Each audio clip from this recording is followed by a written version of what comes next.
मेरा नाम दिशा है और मैं एक लेडी पुलिस हूँ। क्या आपको पता है, ऐसा भी हो सकता है कि किसी दाई की गोद में बैठने से गर्भवती औरत के पेट में पल रहा बच्चा अगर लड़की है तो लड़का बन जाता है। जी हाँ, ये वाकया कासगंज के एक गांव का है, जहां दाई की गोद में 5 मिनट बैठने से लड़की लड़के में कैसे बदल जाती है। जानकर आप भी हैरान रह जाएंगे। कासगंज के इस गांव का सच्चा वाकया है। मेरा नाम दिशा सिंह है। मेरा ताल्लुक एक गांव से है। मेरे पिता ने गांव में एक छोटी सी दुकान खोल रखी थी, जबकि मेरी माँ एक दाई थी। वो पूरे गांव की औरतों के बच्चे जन्म देती थी और बदले में कभी किसी के घर से आटा मिल जाता, तो कभी किसी के घर से चावल, तो किसी के घर से पैसे। ऐसे ही माता पिता दोनों मिलकर कमा रहे थे और घर का अच्छा खासा गुजारा हो रहा था। हम 3 बहनें और 2 भाई थे और गांव के ही गवर्नमेंट स्कूल में पढ़ने जाते थे। हमारे हालात शायद सारी जिंदगी ऐसे ही रहते अगर पिताजी को उनके दादा की तरफ से जमीनों का हिस्सा ना मिल जाता। दादा की तरफ से अच्छी खासी जमीन हमें मिल गई थी। पिताजी और भाई का इरादा था इस जमीन में फसल उगाई जाए और इसको खेत का रूप दे दिया जाए, मगर मेरी माँ का कहना था कि जमीन को बेचकर शहर में जाकर कोई कारोबार किया जाए और बच्चों को अच्छी शिक्षा दिलवाई जाए। माँ को बड़ा शौक था कि हम में से कोई डॉक्टर बने। कहती थी कि मेरे पास अपनी बेटियों को देने के लिए बस ये दाई वाला हुनर ही है और मैं नहीं चाहती कि मेरी बेटी अभी दाई बने। माँ की दिली ख्वाहिश पर हम लोग सब कुछ बेचकर शहर आ गए। यहाँ पिताजी ने एक बड़ा जनरल स्टोर खोल लिया था और भैया स्कूल से आने के बाद उनके साथ स्टोर पर बैठ जाते। भगवान ने हमारे काम में बहुत ही तरक्की दी और हमारे हालात धीरे धीरे सुधरने लगे। घर में सारी खुशियाँ वापस आने लगी और घर खर्च में भी हर चीज़ की सुविधा मौजूद होने लगी। मुझे तो पुलिस में जाने का बहुत ही शौक था। मैंने सोचा कि बाकी 2 बहनों में से कोई भी बहन माँ की ख्वाहिश पूरी करने के लिए तैयार हो सकती है, डॉक्टर बन जाए। इसीलिए मैंने अपना पूरा ध्यान पुलिस की नौकरी हासिल करने की तरफ लगाया हुआ था। इसीलिए रोज सुबह मैं और मेरी माँ सैर करने के लिए चले जाते थे। माँ वहाँ एक जगह बैठ जाती और मैं दौड़ लगाने की प्रैक्टिस करती रहती। एक दिन हम लोग अभी पार्क पहुँचे ही थे कि एक जगह औरतों का ग्रुप देखा। हम आगे गए तो मालूम हुआ एक गर्भवती औरत अपनी सास के साथ सैर के लिए आई हुई थी। एकदम से उसकी तबीयत खराब हो गई और वो दर्द से चिल्लाने लगी। शायद उसके बच्चे का जन्म का वक्त आ चुका था। माँ एक तजुर्बेकार दाई थी। माँ ने फौरन ही भांप लिया कि उस लड़की को अस्पताल ले जाने का वक्त नहीं है। माँ ने उसी वक्त मुझे घर की तरफ दौड़ाया कि जाओ मेरा बैग उठाकर लाओ। हमारा घर उस पार्क से करीब ही था, तो मैं दौड़कर घर को गई और 5 मिनट में ही माँ का बैग उठाकर ले आई। माँ ने 1-2 औरतों से चादर लेकर पर्दा किया और उस लड़की की डिलीवरी करने लगी। उसकी सास बेचारी बहुत ही बदहवास हो रही थी। मुझे समझ नहीं आ रहा था कि मैं उस औरत को क्या तसल्ली दूं, मगर उसका हाथ पकड़कर सहलाती रही और कहती रही, फिक्र मत करो, सब कुछ ठीक हो जाएगा। मेरी माँ गांव की मशहूर दाई है और देखना, अभी थोड़ी देर में ही आपका पोता होगा। सब औरतें वहीं बैठी रहीं और कुछ देर बाद माँ ने उस औरत को उसका पोता गोद में दिया तो उसने खुशी के मारे माँ को गले लगा लिया और कहने लगी, मुझे उम्मीद नहीं थी कि मेरी बहू की नॉर्मल डिलीवरी हो जाएगी, वो भी यहाँ इस पार्क में। मुझे तो अपनी आंखों पर विश्वास ही नहीं हो रहा। कहीं मैं कोई सपना तो नहीं देख रही। मैं तो इस पार्क में ऐसे ही सैर के लिए आई थी और अपनी बहू को भी साथ लाई थी कि चलो बाहर चलने से तुम्हें कुछ सुकून मिलेगा। बाहर की हवा खाओगी तो बच्चे की सेहत पर भी अच्छा असर पड़ता है। मगर यहाँ तो बहू को दर्द ही शुरू हो गए। ये सब देखकर मैं बहुत परेशान हो गई थी, लेकिन आपने तो मेरी सारी परेशानियों को दूर ही कर दिया। डॉक्टर ने तो मेरी बहू का ऑपरेशन ही बताया था और हम लोग बहू को दूसरे शहर बड़े डॉक्टर के पास डिलीवरी करवाने के लिए ले जाने वाले थे। उस औरत ने हमसे हमारा पता लिया और अपने ड्राइवर को बुलाकर अपनी बहू और पोते समेत वहां से चली गई।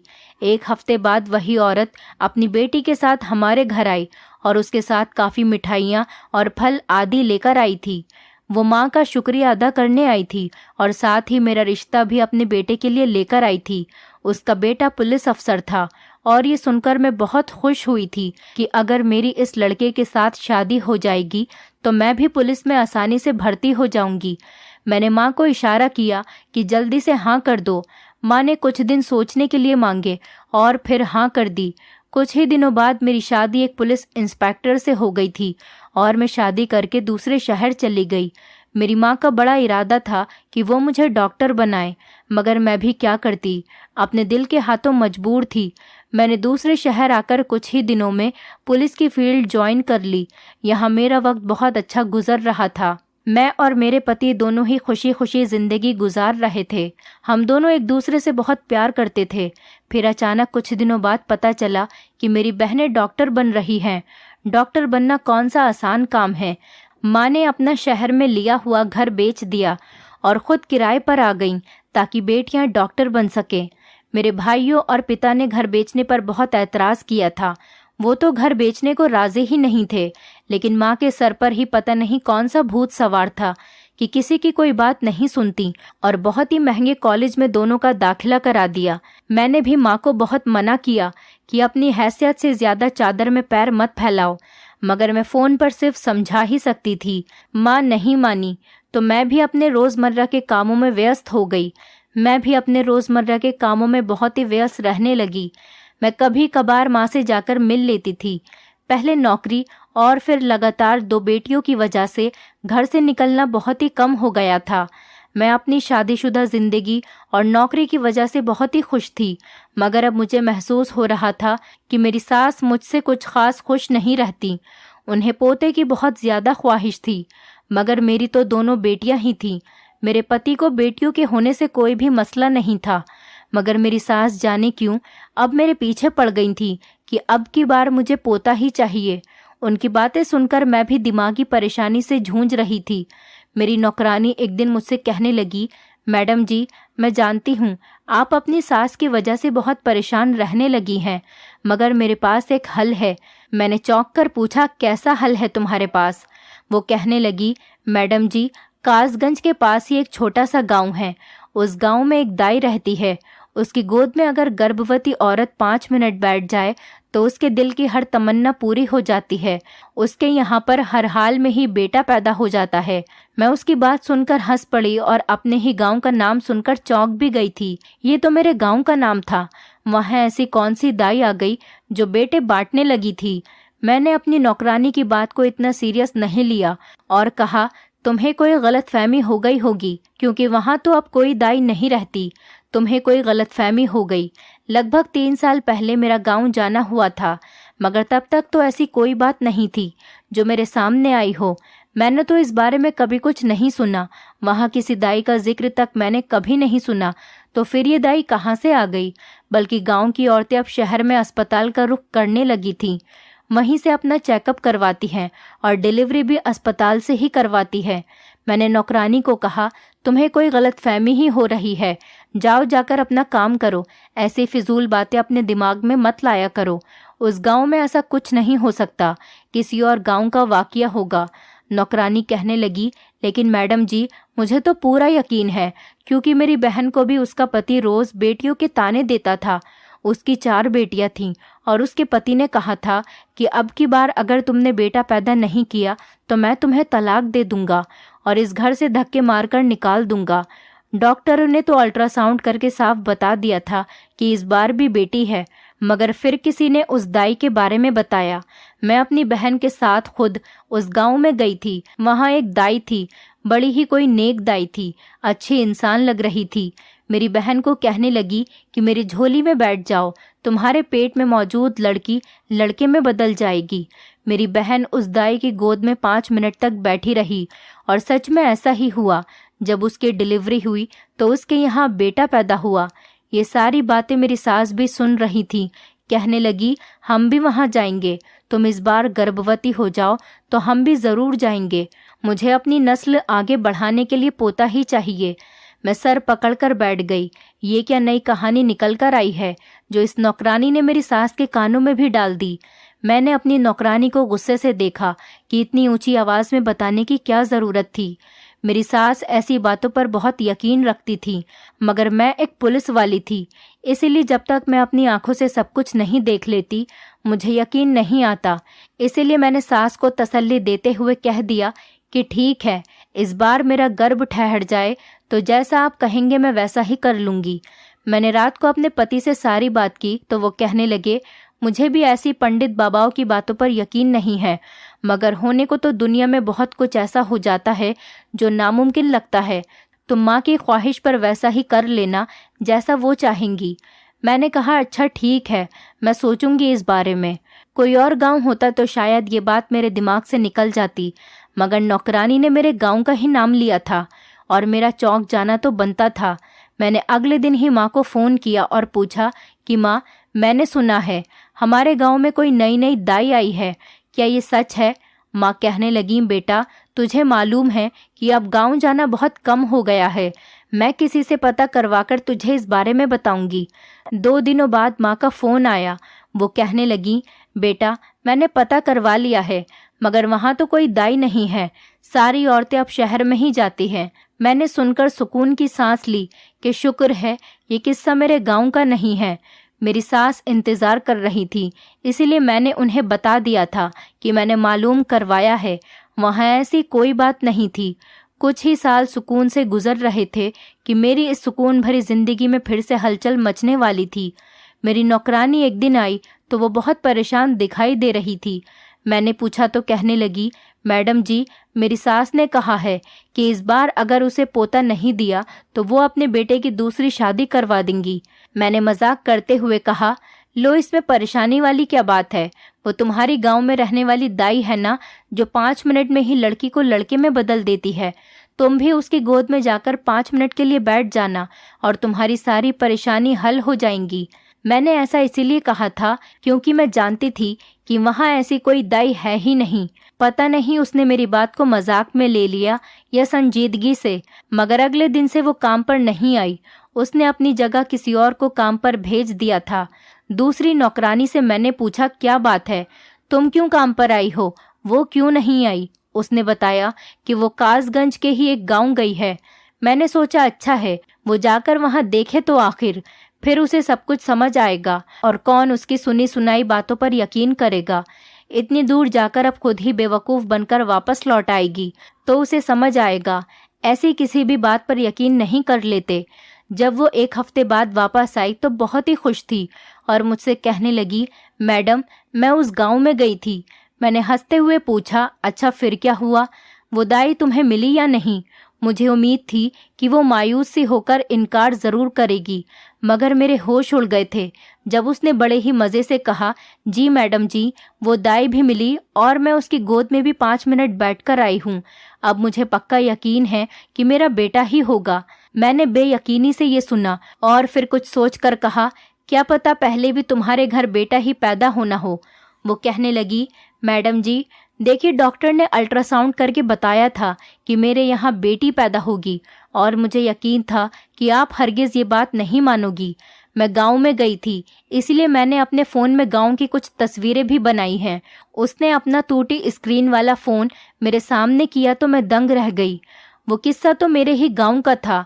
मैंने नौकरानी से कहा, अगर गांव गई ही थी तो उस दाई की भी तस्वीर खींच लाती, मैं भी देख लेती आखिर ऐसी कौन सी दाई है।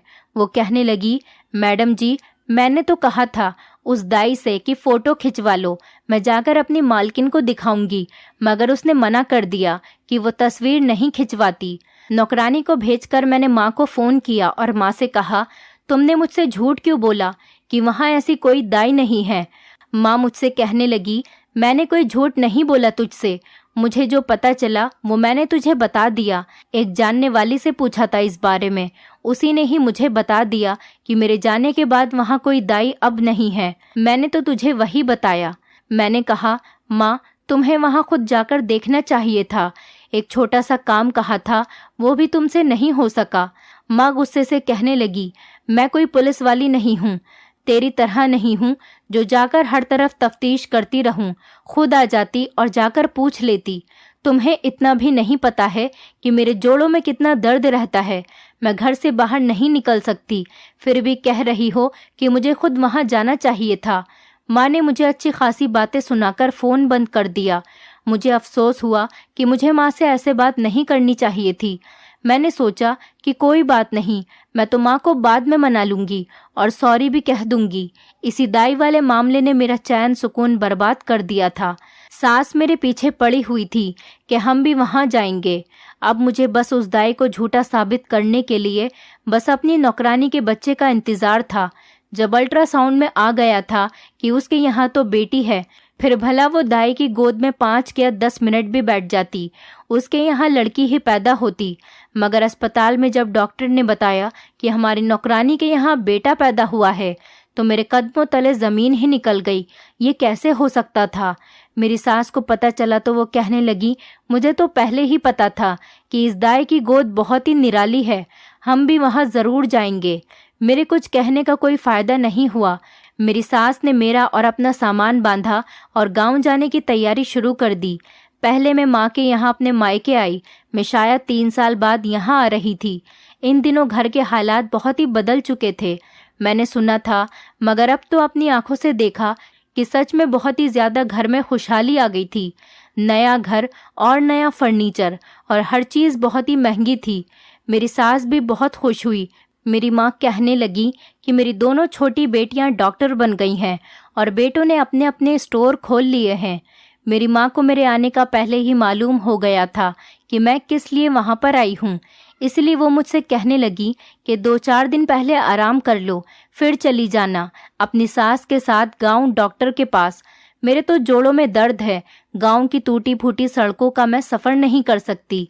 1-2 दिन आराम करने के बाद मैं अपनी सास के साथ गांव आ गई। मेरी सास बहुत खुश हो रही थी कि अब तो उनकी दिली तमन्ना पूरी हो जाएगी। हम 2 घंटे का सफ़र करने के बाद गांव पहुँचे। सुना था गांव के शुरू में ही एक झोपड़ी है जहां वो बैठती है।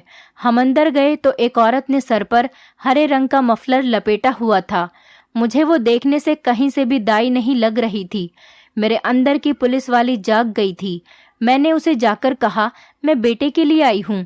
तो वो कहने लगी, मैडम जी, जाकर किसी भी अस्पताल से अल्ट्रासाउंड करवा कर लाओ। अगर तो इस रिपोर्ट में लड़की हुई तो चली आना, वरना अगर लड़का हुआ तो घर वापस लौट जाना। हम नहीं चाहते कि ऐसा हो कि तुम्हारा लड़का हो और तुम हमारी गोद में बैठो तो सारे तंत्र मंत्र उल्टे न पड़ जाएं और तुम्हारा लड़का लड़की में बदल जाए। इसीलिए जाओ, पहले अल्ट्रासाउंड करवा कर लेकर आओ। उसके बात करने के अंदाज से मेरी सास तो बहुत खुश हुई। कहने लगी, देखो कितनी अच्छी दाई है, पैसे भी नहीं लिए और अल्ट्रासाउंड का कितना अच्छा मशवरा दिया है। मैंने भी सोचा, हाँ ये भी ठीक है, अल्ट्रासाउंड करवा लेना चाहिए। मैंने घर जाकर माँ और बहनों को सारी बात बताई तो बहनें कहने लगी, अरे दीदी, तुम कल अपनी सास के साथ मेरे क्लिनिक आ जाना, मैं तुम्हारा अल्ट्रासाउंड कर दूंगी। अगले दिन जब टेस्ट हुआ और उसकी रिपोर्ट आई तो मेरी बहन ने उदासी से बताया कि दीदी, तुम्हारे यहाँ फिर से लड़की है। ये खबर सुनकर मेरी सास का मूड खराब हो गया था, मगर फिर कहने लगी कि चलो कोई बात नहीं, वो दाई है ना, हम आज ही दोबारा उसके पास जाएंगे। बहन के क्लिनिक से निकलकर हम सीधा गांव उस दाई के पास आ गए थे। मुझे अभी भी यकीन नहीं हो रहा था। मैं इस दाई की गोद में बैठी और 5 मिनट बाद उठ गई। उस दाई ने पैसे नहीं लिए, मगर मेरी सास ने ज़बरदस्ती काफ़ी सारे नोट उसके झोली में रख दिए। मेरा इरादा भी एक दिन और रहने का था, मगर सास ने जल्दी मचाई हुई थी। मैं रात को माँ को बताने उनके कमरे में गई तो कमरे से माँ की परेशान आवाज़ सुनाई दी, फिक्र नहीं करो तुम दोनों बहनों, सब ठीक हो जाएगा। मैंने कमरे में जाकर पूछा, क्या बात है, किस बारे में बात चल रही है, कोई परेशानी वाली बात है क्या? माँ मुझे यूँ अचानक देखकर घबरा गई। फिर गहरी सांस भरकर कहने लगी, तुम्हारी सास के बारे में तुम्हारी बहनें परेशान हो रही थीं कि सुबह उसका रवैया तुमसे ठीक नहीं था, तो मैं उन्हें कह रही थी कि अब जब तुम्हें बेटा होगा तो सब कुछ ठीक हो जाएगा। मैं उन्हें बताकर कि मैं सुबह जा रही हूँ अपने कमरे में आ गई थी। सारी रात मैं सोचती रही कि मेरी अल्ट्रासाउंड रिपोर्ट में तो लिखा है कि मैं एक लड़की को जन्म दूंगी, मगर क्या इस दाई की गोद में बैठने से सच में ही मेरे घर बेटा पैदा हो जाएगा? ऐसा कैसे हो सकता था? बच्चे का लिंग कैसे बदल सकता था? कुछ तो ऐसा था जो फिलहाल मेरी समझ में नहीं आ रहा था, कुछ ऐसा जो मेरी नज़रों से ओझल था। खैर, मैंने सोचा अब सच और झूठ का तभी पता चलेगा जब मेरी डिलीवरी होगी, फिर दूध का दूध और पानी का पानी हो जाएगा। अगले ही दिन हमारे जाने का वक्त आ गया था। जाने से पहले ही मैंने सोचा अपनी एक दोस्त से मिलती जाऊं, इसी शहर की रहने वाली थी।